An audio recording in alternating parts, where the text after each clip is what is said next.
Welcome back to Fossil versus Future. I'm Daisy. And I'm James. And today we're going to talk about... insurance. What about insurance? Insurance helps businesses and individuals protect themselves from financial losses when unexpected events occur. With climate change fueling more frequent and severe extreme weather, like hurricanes, wildfires, and floods, insurance plays a critical role in recovery. At its core, insurance is about risk, the possibility of financial loss. Climate change is increasing risks, from farmers facing droughts to families living by the coast facing rising sea levels. While steps can be taken to reduce the risks, like reinforcing buildings or improving drainage, they can't be eliminated entirely. That's where insurance comes in. It allows people and businesses to transfer financial risk to an insurer in exchange for a fee, known as a premium. In return, the insurer provides a policy, a contract outlining what's covered and under what conditions. The cost of a policy depends on the likelihood and potential impact of the insured risk. Insurers collect premiums on a number of policies, pool these funds, then invest them to increase the amount of money held. Should any insured person or business make a claim on a policy, the insurer will pay out that claim from the pool of funds. Insurance companies have to make sure the claims that they pay out in total are covered by the premiums that they collect from all their policyholders. The balance of premiums versus payouts is how insurance works. As climate risks grow, insurance is becoming more expensive, or even unavailable in high-risk areas.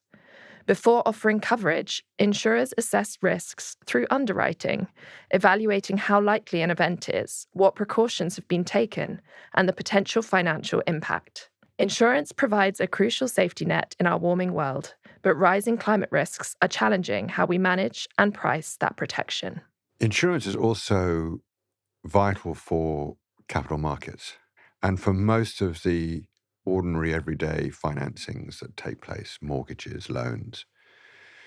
Without insurance, money just doesn't move. I mean, it doesn't go to all these places that we think it should do in order to maintain our buildings, our infrastructure, the stuff that an economy depends upon.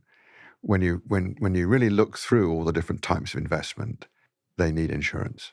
And if you can't get it, or it's priced too high, then the whole system gums up.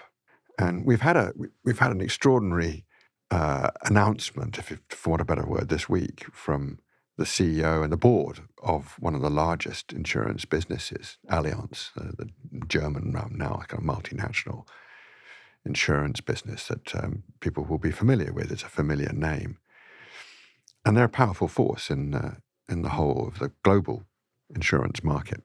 And the board has essentially authorized a statement about climate risk, which essentially says that the trajectory we're heading on is going to make large parts of the world, and therefore large parts of the economy and the businesses and the homes that are attached to it, uninsurable.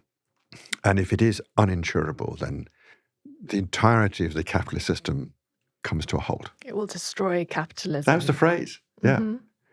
And then they go through all the various things that they would advocate: greater international cooperation, the stopping polarized political arguments that get in the way of action, assiduous and rapid decarbonization, or preventing emissions from our industrial and business and economic activity, as well as a whole series of technology innovations and a whole cast of things that need to be done in order to manage that risk.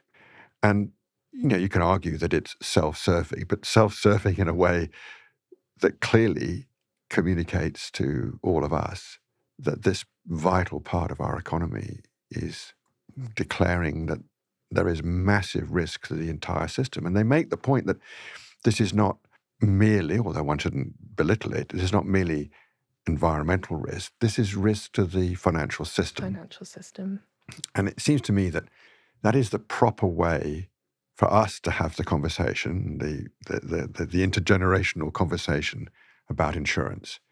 It's less to do with this or that company or this or that product, although we should probably get back to what the industry could do about it. Mm-hmm.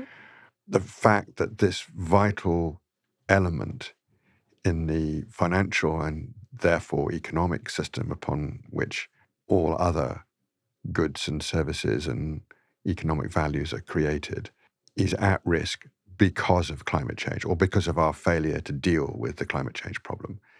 And it's hard to imagine a more stark realization from a vital part of the financial system than that. And I think they are taking steps to no longer insure new oil and gas, at least this Yes. example. But the thing I found interesting is insurance companies are also huge investors. Massive investors, yeah. This pool That of pool money of capital you were talking about, yeah. is being invested, and Allianz are still investing in fossil fuels, and as are other all the insurance others. firms. So you've got this sort of situation, this vicious circle where they are contributing to climate change through their investment in fossil fuels. I know. I can remember in climate change capital days being invited to a dinner. I just rewind a little bit, as I think you know, and we've said before in previous episodes. Because this issue was so vital to the small island states that I worked with and helped to build their alliance, we've been on this case for a really long time and got virtually nowhere, right? I mean, I can't remember which episode it was. Maybe at the very beginning. Might have been the first. It might be the first one, yeah. You know, the Alliance of Small Island States produced a fully worked out insurance scheme for the climate system, for the multilateral climate system in November 1991. Okay. You know, we could not get it in. We got the word insurance into the treaty. And all these years later, we've got something now called the Loss and Damage Fund, but it's nowhere near what could have been, what should have been, and what the private sector should have done years ago, which is to pool their own capital to manage this risk. But I remember one particular dinner, probably not right to name names, but it was a very, very large insurance business that had both sides.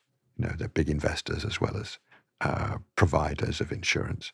And we had some pretty impressive people around the table who represented the science and, some big names of people who really understood the climate change problem. And we had the senior executives from that particular company and one or two other of their advice. I think probably a table of 12 or so in the house that they had. Anyway, we were all quite pleased to be there. Bearing in mind, this is probably 20 years ago. And at the end of the evening, the folks who were there, I suppose, to represent climate action or what should be done, we all spilled out onto the square in London and looked at each other and thought, my God, is that it? At the end of all that conversation, the answer from the industry was, we'll put the premiums up. No connection between their investment arm. In fact, they thought of it as being the wrong, an impossible ask to make the investment arm in some way a valuable resource for reducing the risk.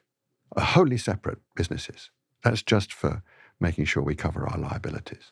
Obviously, as you say, that money goes somewhere which either increases risk or doesn't. I mean, there may be some difficult calculuses to manage. Of course, there will be some hard things to judge. And there may be legitimate arguments about what produces enough of a return to cover the liabilities. Fair enough. But the idea that there isn't a connection or there couldn't be a connection or you couldn't think through how to put aside some of that money in order. I just thought it's incredible. And we all stood there in the street just amazed that was it. That was it. And the industry basically did nothing very much. And even now, there are some figureheads. There's some people standing up. David Howden at Howden is doing his very best to promote the idea, building a big practice. I've given some time to advise them, not now, but in the past few years. But really, not very much has changed. I guess there must be a nervousness with an increase in unexpected climate events like the wildfires in LA and the huge amounts. I think they expect the cost of that to be $250 $275 billion. So insurers must be nervous about the risk to their returns if they are to stop investing in fossil fuels and then having to make the payouts of those volumes. Oh, my word, yeah. I mean, it is these guys at Allianz, they do know their business. This is existential. This is really, really, really serious. And they've got to figure out how they're very successful businesses at managing risk. Mm-hmm. Their cycle of premium renewals has been set now for a very long time, annual premium renewals. And the business competes viciously to get those premiums. That's what dominates the mind of brokers, for example. They've got to get their piece of the premium business, and the premiums going up and down, and who's got what share of it, and keeping clients, especially big clients. That's what the business does most days. Obviously, the underwriters have got to figure out how to price risk every day when they go to work. That's their business. And there are a few pooled funds that specialize in one, particular categories of risk. In fact, the fossil fuel industry is really rather good at pooling funds to cover their risks. But there hasn't been much innovation to deal with. It goes both ways. So we've talked so far mostly about climate risk, mostly physical climate risk too. Yeah. Right? The effect on physical assets, on infrastructure at the coast, homes, agriculture. The small island states were particularly vulnerable because there was nowhere to retreat, and so all their basic infrastructure is at the coast and very vulnerable to sea level rise or storm surges or cyclones or those sorts of things.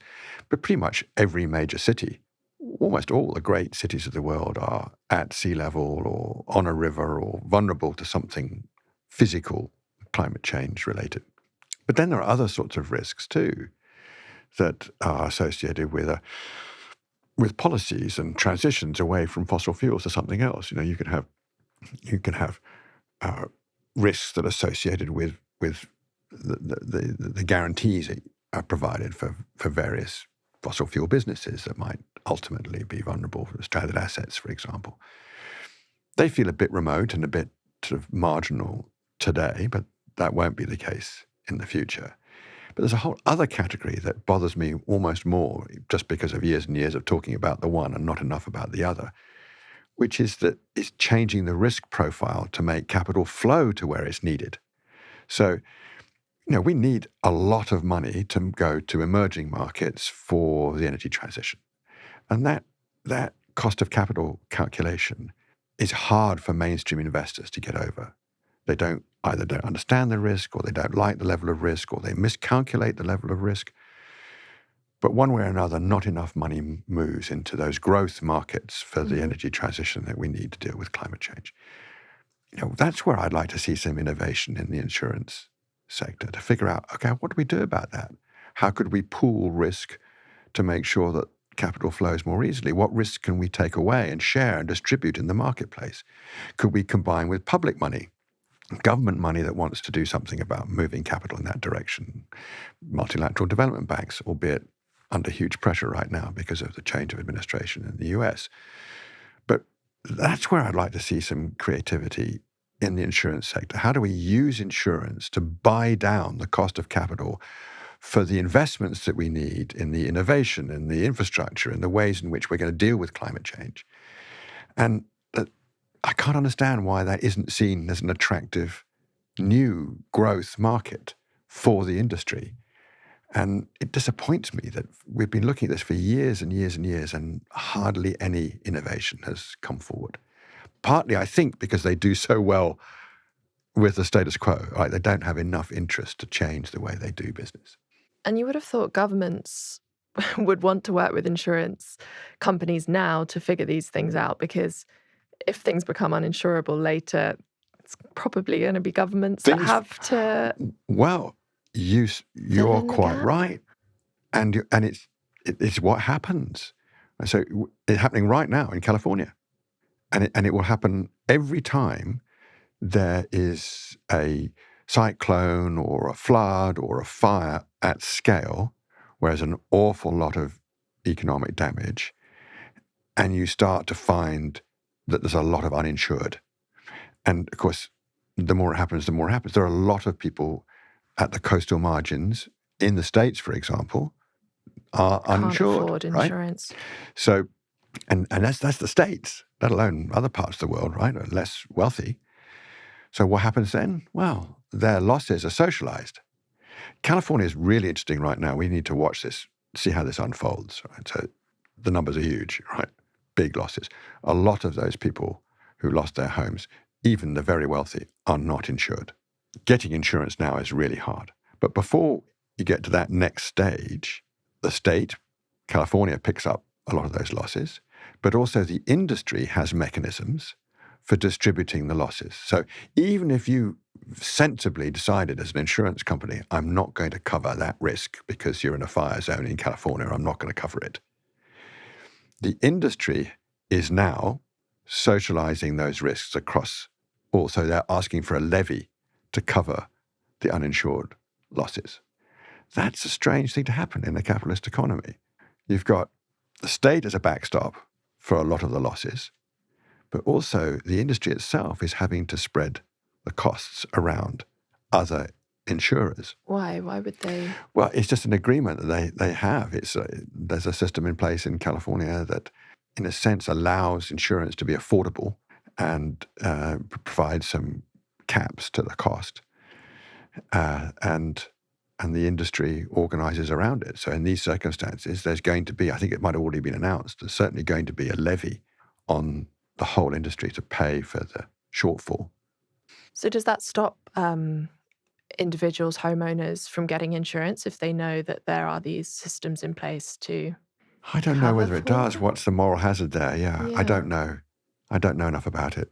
What is happening, though, in more than one instance, the more these events pile up, the frequency, is, as you say, is increasing, is that it's revealing the cost of the physical consequences of climate change and the fact that our insurance systems are really struggling to cope. And that partly means that risk is having to be repriced in many economies, including some of the wealthiest. But it also means that we need to think very hard about how those costs are shared and distributed and what we might do to try and reduce risk in the things that obviously cause the harm, which are mostly to do with fossil fuels, mostly, but not exclusively to do with the use of fossil fuels. And so at the moment, we still have exactly this kind of split mind because the fossil fuel industry cannot drill for a minute without insurance. Yeah. Right. Yeah, I guess, there is this threat of it damaging the whole financial system, but in the short term, for individuals living in these places and the amounts that they're having to pay for home insurance, I think in Florida it's an average of $11,000 a year. Maybe that's because of the price of properties in Florida, but it's a huge amount each year that homeowners are having to pay. I remember having an academic discussion about this some time ago, about how it was really an ideological discussion about the role of markets versus the role of governments. And I can remember the conversation revolving around the price for insurance, and that ultimately the market would, so the argument I was getting from this person was that the market is going to price the risk, and that will mean that people will not build on the coastal zone or the flood zone. And I remember saying at the time, and I think it's been borne out since by observation, because it was a long time ago, people still are drawn to the coastal zone, to see the sea, to be by the river. They give themselves these visions of living well. They're aspirations of people. They're sometimes it's cultural too. That's where they want to be. And the idea that the pricing mechanism will deal with all of that desire, I think is fanciful. For some, of course, it's going to make a difference. But for a lot of people, that's just where they live or where they want to be. And it's not enough to say that the price signal will cover it. Anyway, it also doesn't deal with the other side of the story.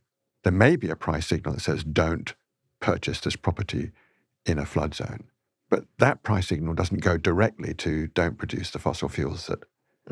So if you are very much in favor of market mechanisms to set price signals, then you need to be very sure that you want the price signal on the side that causes the damage to be high. So if you... My point to this very well-known professor, who I probably shouldn't mention, but is, okay, so then you must advocate for a very high price for carbon, right? If you're a true believer that the markets will set the price and behaviors will follow, then you must make that case. Otherwise, you're simply asking someone to pay a price for access to the view or to the property they want to live in, and the person that's causing the harm isn't carrying any of that cost. But then quite a cool thing that the insurance industry can do is incentivize resilience and adaptation measures. So if you have chosen to live in that house with the lovely sea view, then you could perhaps get a lower premium on your insurance if you install some sort of flood-proof door or things like that. This is insurance true. will give you a lower premium if you have those. Insurance has a huge impact on how we live. Yeah. It's massive. Absorbed quickly, so we don't think about it very much.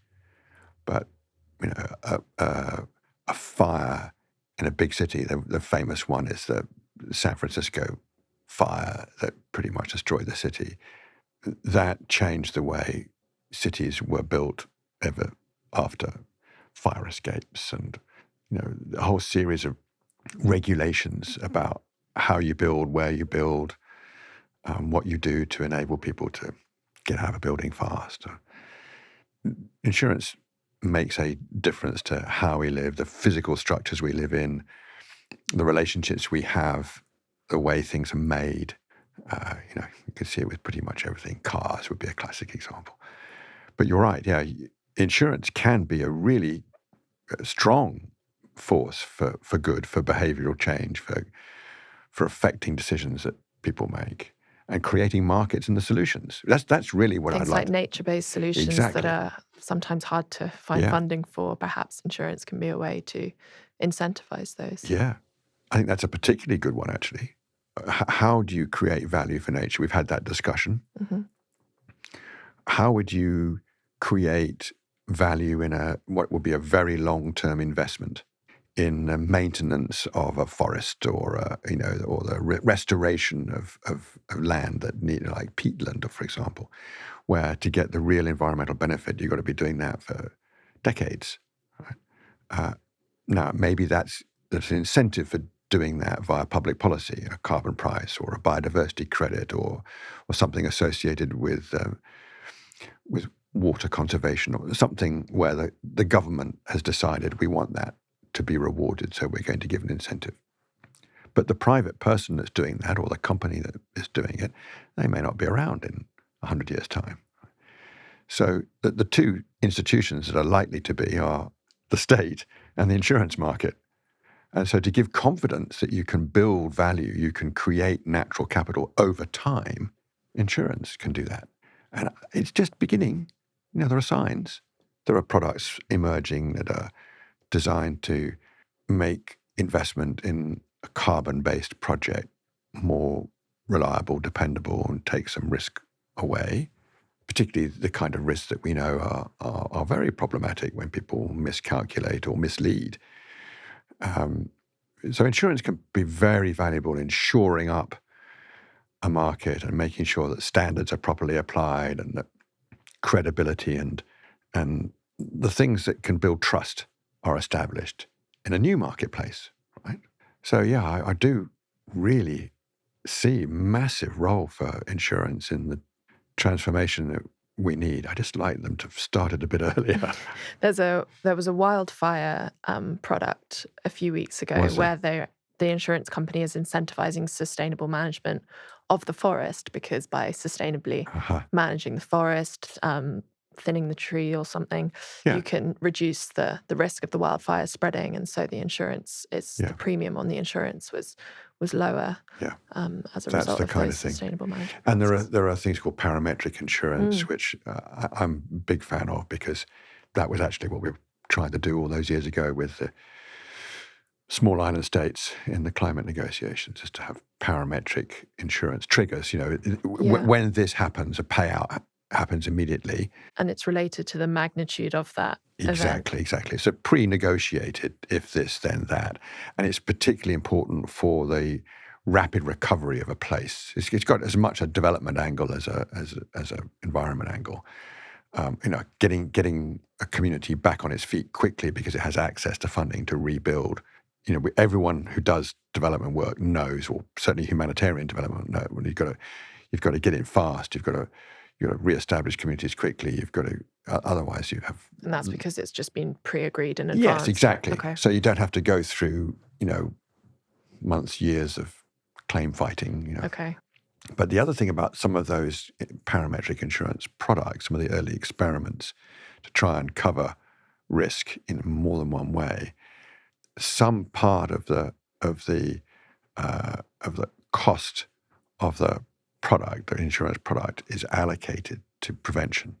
So there are a couple of nice examples from areas of the Pacific, for example, vulnerable to cyclones, typhoons, and the like.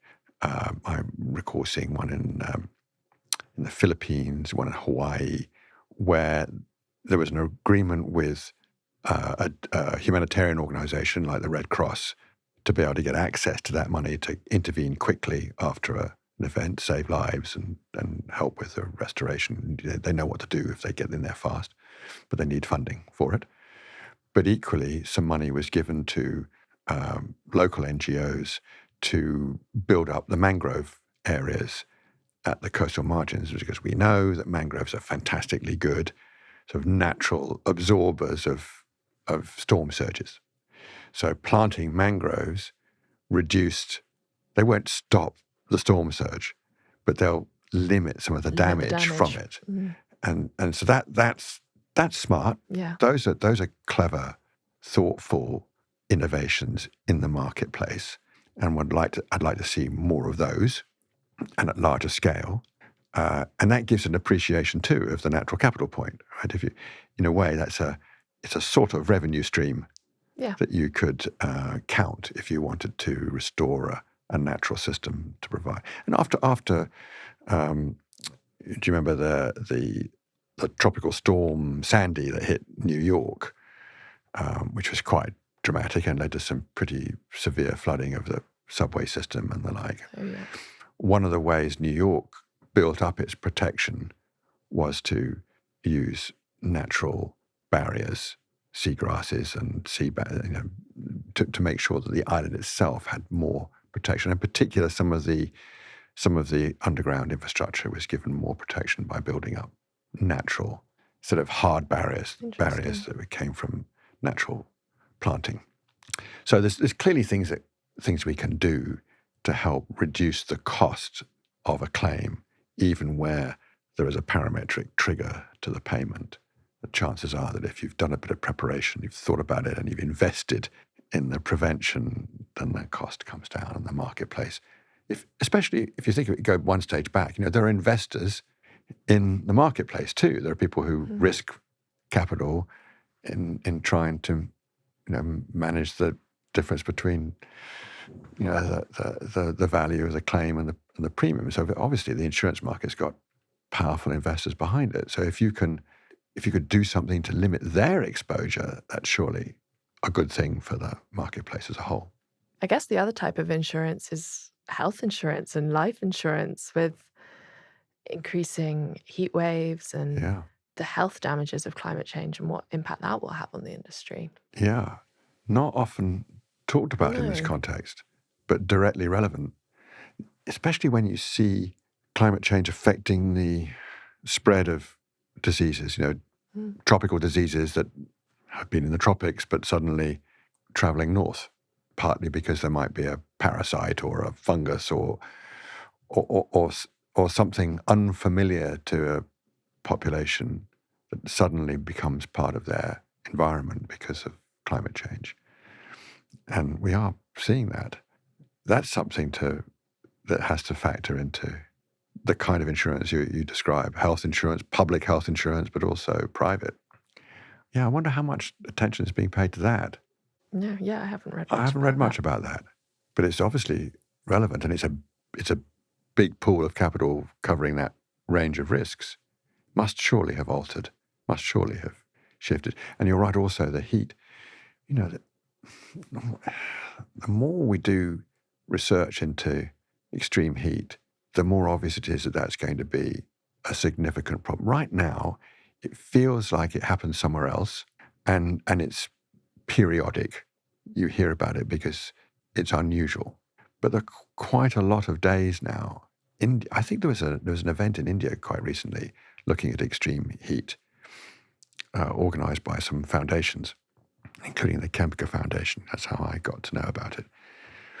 And they are now gathering evidence of how many days of extreme heat, and especially these wet bulb moments, which are the combination of humidity and heat, where the human body really struggles, can't really function effectively, certainly can't do work.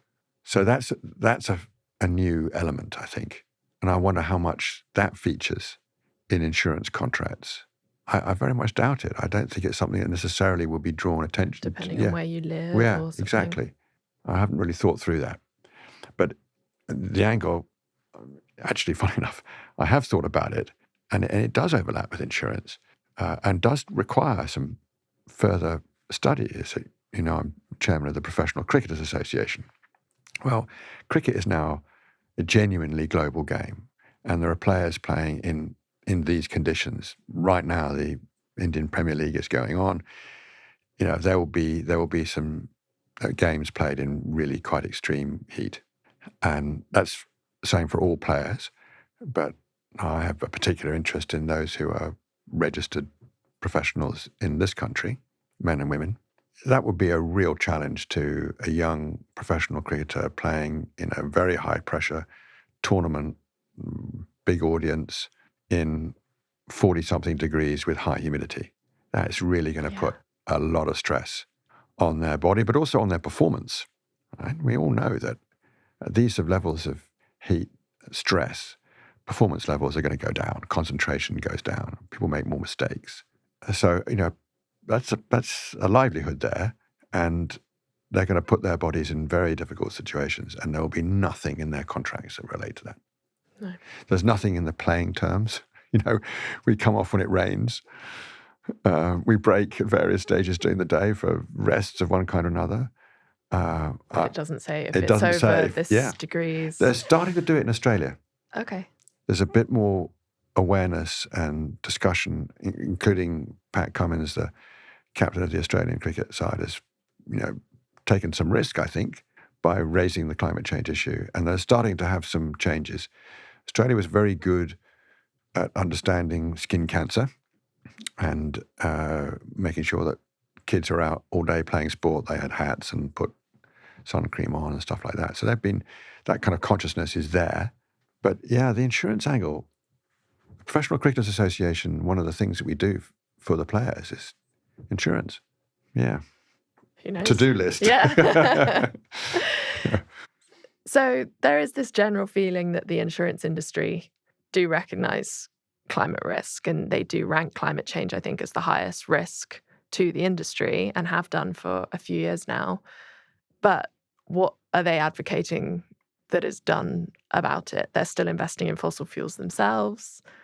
Are they calling for a policy change, or just in general action on climate change? That Allianz board statement was calling for policy change. Policy related. I don't think are they an outlier? I don't think so. I think it's like many institutional investors. They have the knowledge, they understand the risk. They just have not figured out how to let go of what makes them money now. Yeah. And in a sense, that's the challenge for all the advocates. It's not simply to say you shouldn't or you should disinvest. That's perfectly plausible strategy for some, but for the whole marketplace, probably not. There needs to be substitutes, alternatives, ways of delivering returns for their investors, ways of covering their liabilities, clearly understood. The alternatives have to be visible, and they have to genuinely acknowledge that probably within their their lifetime of decision-making, that they're going to own that risk. That's still not clear. It still feels like, well, it'll be the next guy or the next guy. It'll be down the line. I should probably get out of here fine if I do my 5 years. Leave it for the future generations. Yeah, no kidding. No kidding. Yeah. That there is that feel to it. And so you generally get the strongest advocates for change are either from the reinsurance industry, because they are ultimately picking up the tab, or from leaders who have done so well and made a pile of money, they feel like they're done, they want some legacy. Okay. There's that type of leader. Or they're folks much younger who think that they might have a new angle, because the industry is very fragmented and there's lots of space for new enterprises. But we know, we've had this discussion before, you don't really get big change till you can scale them up. And we haven't got there. It's very frustrating. But my God, they've got an important role to play. Really important role. Every part of the industry has got an important role to play. And they've now got sources of data we never had before. There's no excuse for not knowing, right? No excuse. We now know so much more about physical systems. We know they're dynamic. We know they're non-linear. It's a great moment. If you've got an enterprise in mind, will really face up to the reality of climate risk in all of its forms. And you've got some new products, or you've got something that can intervene in a system that's still too cautious and cagey about dealing with this risk, I reckon you'll do very well. Thank you so much for listening to Fossil vs. Future. Please subscribe to our podcast and give us a rating. And please follow us on social media. Let us know the questions that you want answers to or that you'd like us to discuss.